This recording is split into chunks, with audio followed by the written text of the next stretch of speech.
BJP सरकार के खिलाफ एफआईआर थाने पहुंचे राहुल गांधी। मोदी सरकार की बड़ी मुश्किलें। क्या राहुल गांधी ने बीजेपी सरकार के खिलाफ अब आर पार की लड़ाई छेड़ दी है? क्या राहुल गांधी के एक कदम से सरकार की मुश्किलें बढ़ चुकी हैं? आखिर ऐसा क्या हुआ कि राहुल गांधी संसद से सीधा थाने पहुंच गए? क्या पैलेट गन के सवाल पर अब सरकार को जवाब देना पड़ेगा? इस रिपोर्ट में मैं इन सभी सवालों का जवाब दूंगी और साथ ही बताऊंगी कि मोदी सरकार की मुश्किलें किस तरह से बढ़ती नजर आ रही हैं और साथ में दिखाऊंगी कि राहुल गांधी एफआईआर लेके थाने क्यों पहुंचे। नमस्कार, मैं हूं अंजलि यादव और आप देख रहे हैं पीआरबी। देखिए दोस्तों, दिल्ली में आज एक ऐसी तस्वीर सामने आई है जिसने पूरे राजनीतिक माहौल को गरमा दिया है।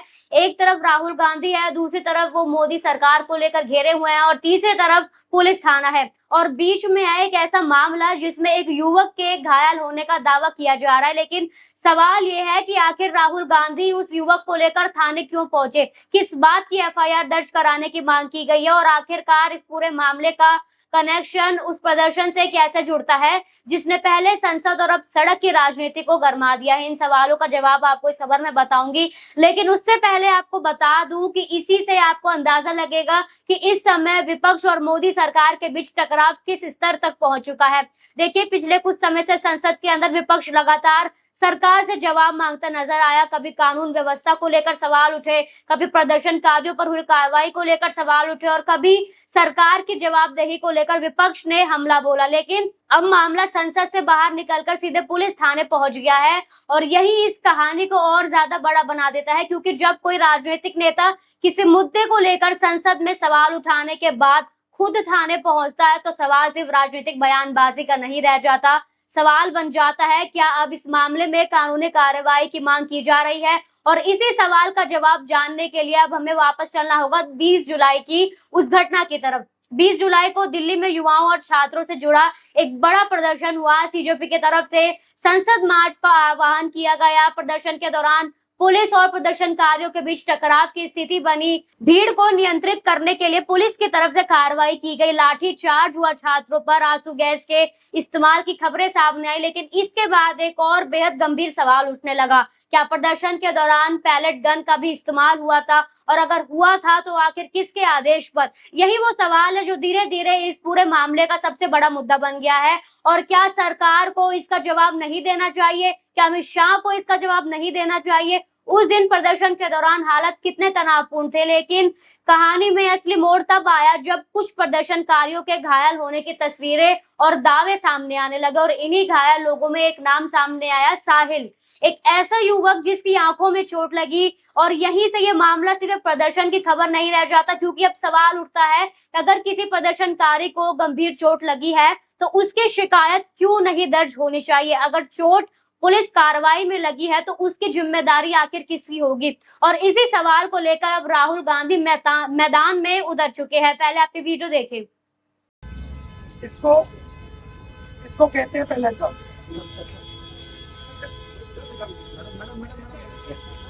ठीक है।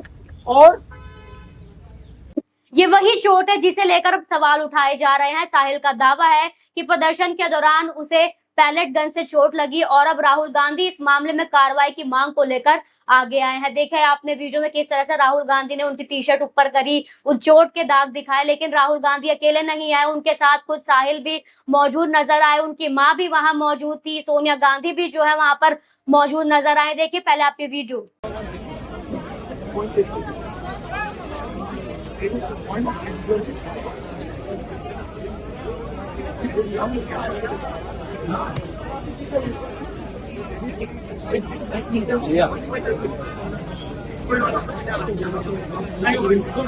इन वीडियो में राहुल गांधी साहिल के साथ बैठे नजर आए और यहीं से कहानी और ज्यादा राजनीतिक हो जाती है, क्योंकि राहुल गांधी का सवाल अब सिर्फ साहिल की चोट तक सीमित नहीं है। सवाल है, अगर पैलेट गन का इस्तेमाल हुआ है तो किसने आदेश दिया? अगर आदेश किसी अधिकारी ने दिया तो उस अधिकारी की जवाबदेही क्यों नहीं तय होनी चाहिए? देखिए, एक बात यहाँ और बता दूं कि उस वक्त छात्रों के प्रदर्शन के बाद जो है धर्मेंद्र प्रधान का इस्तीफा गया। सरकार को लगा कि इसके बाद अब मामला शांत हो जाएगा, कोई किसी से सवाल नहीं पूछेगा, छात्र वापस लौट जाएंगे। लेकिन राहुल गांधी ने लगातार सवाल उठाए और अगर किसी युवक को चोट लगी है तो एफआईआर दर्ज कराने में परेशानी क्या है? और फिर राहुल गांधी ने वो कदम उठाया जिसने इस पूरे मामले को और बड़ा बना दिया है। राहुल गांधी साहिल को लेकर पहुंचे पार्लियामेंट स्ट्रीट पुलिस स्टेशन। मांग थी एफआईआर दर्ज की जाए। देखिए आप ये तस्वीर देखिए कि राहुल गांधी पुलिस थाने की तरफ जाते हुए नजर आ रहे हैं। और अब सवाल ये था कि क्या पुलिस की शिकायत दर्ज करेगी या फिर राहुल गांधी को खाली हाथ जो है घर लौटना पड़ेगा। थाने के अंदर राहुल गांधी और उनकी टीम ने शिकायत दर्ज कराने की कोशिश की, लेकिन यहीं से मामला फिर विवादों में आ गया, क्योंकि एफआईआर दर्ज कराने को लेकर सवाल खड़े हो गए और इसके बाद राहुल गांधी ने थाने के बाहर बैठकर विरोध जताया। अब जरा इस पूरे मामले को राजनीतिक नजरिए से समझिए। राहुल गांधी लगातार मोदी सरकार पर सवाल उठाते रहे हैं और इसी बार सवाल सीधे कानून व्यवस्था और पुलिस कार्रवाई से जुड़ा है। राहुल गांधी का कहना है कि अगर किसी प्रदर्शनकारी को चोट लगी है तो उसकी शिकायत दर्ज होनी चाहिए और जिम्मेदारी भी तय होनी चाहिए। लेकिन सरकार और पुलिस के सामने भी अब एक बड़ा सवाल है। अगर कार्रवाई नियमों के तहत हुई तो इसकी पूरी जानकारी सार्वजनिक करने में परेशानी आखिर क्या है, किसने आदेश दिया, कितनी ताकत का इस्तेमाल हुआ, किस परिस्थिति में पैलेट गन का इस्तेमाल किया गया और घायल हुए लोगों की शिकायतों पर क्या कार्रवाई होगी या नहीं। लेकिन दोस्तों, इस पूरी कहानी में अभी सबसे बड़ा सवाल बाकी है, क्योंकि राहुल गांधी जिस मामले को लेकर थाने पहुंचे हैं उसका संबंध सिर्फ आज के एफआईआर से नहीं, इससे जुड़ी उस 20 जुलाई के सीजेपी प्रोटेस्ट तक जाती है। और यही वजह है कि अब ये मुद्दा सिर्फ पुलिस और प्रदर्शनकारियों के बीच का मामला नहीं रह गया। ये सवाल बन गया है, क्या मोदी सरकार इस मामले में जवाबदेही तय करेगी या फिर राहुल गांधी को इस मुद्दे पर आगे भी सरकार के खिलाफ मोर्चा खोलना पड़ेगा। और अब सबसे बड़ा सवाल है बीजेपी और मोदी सरकार से है। अगर सरकार को लगता है कि पुलिस ने नियमों के मुताबिक कार्रवाई की है तो फिर पूरे मामले की निष्पक्ष जांच से पीछे हटाने की जरूरत क्यों पड़ी है। अगर कोई गलती नहीं हुई तो फिर एफआईआर और जांच से डर कैसा, और अगर गलती हुई है तो जिम्मेदारी किसकी होगी। क्या राहुल गांधी का यह मुद्दा आने वाले दिनों में बीजेपी के लिए बड़ा राजनीतिक संकट बन सकता है।